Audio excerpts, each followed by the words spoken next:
राज्यातील आयुष्यमान भारत, महात्मा फुले जनआरोग्य आणि प्रधानमंत्री जनआरोग्य योजनेतील घोटाळ्यांच्या चौकशीसाठी एसआयटी गठीत करण्यात आलेली आहे। प्रवीण गेडाम यांच्या नेतृत्वातील एसआयटी 15,407 संशयास्पद दाव्यांची पडताळणी करणार आहे।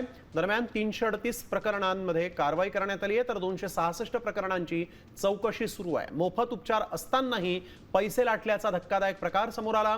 30 दिवसांच्या आत चौकशी अहवाल सादर करण्याबाबत आदेश जारी करण्यात आलेले आहेत। रुग्णालय स्तरावरील अनियमितता आणि न्यायवैद्यक दाव्यांची आता पडताळणी होणार आहे।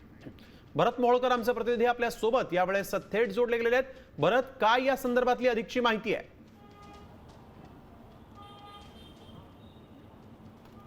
स्नेहिल, आपण जर पाहिलं तर अत्यंत महत्त्वाची ही बातमी आहे, ती म्हणजे प्रधानमंत्री जनआरोग्य योजना असेल, आयुष्यमान भारत योजना असेल, त्यानंतर महात्मा फुले जनआरोग्य योजना असेल, या तीनही योजनांच्या माध्यमातून नाशिकमध्ये हे सगळ्यात पहिल्यांदा हे प्रकरण उघड झालं होतं। 95 रुग्णालयांच्या माध्यमातून जवळपास एकाच मोबाईल नंबर कनेक्ट त्या सगळ्या ह्याला लिंक करत जवळपास 9,000 जे दावे आहेत त्यातून पैसे लाटण्याचा प्रकार घडला होता। यामध्ये जिल्हा कोऑर्डिनेटर असतील, एजन्सी असतील, त्यानंतर रुग्णालय असतील, यांच्या संगनमताने अत्यंत मोठा असा हा घोटाळा उघडकीस आल्याचं पाहायला मिळालं होतं। याच सगळ्या संदर्भात पावसाळी अधिवेशनात प्रश्न विचारण्यात आला होता, त्यावेळी एसआयटीची घोषणा करण्यात आली होती। मात्र आता या एसआयटीचं गठन करण्यात आलेलं आहे। प्रवीण गेडाम जे नाशिकचे विभागीय आयुक्त आहेत, यांच्या माध्यमातून आता एसआयटी स्थापन करण्यात आलेली आहे आणि 30 दिवसांच्या आत ही एसआयटी अहवाल देणार। यामध्ये विशेष गोष्ट म्हणजे मृत लोकांच्या नावाने सुद्धा कोट्यावधी रुपये लाटल्याचं उघड झाल्याचं पाहायला मिळतंय।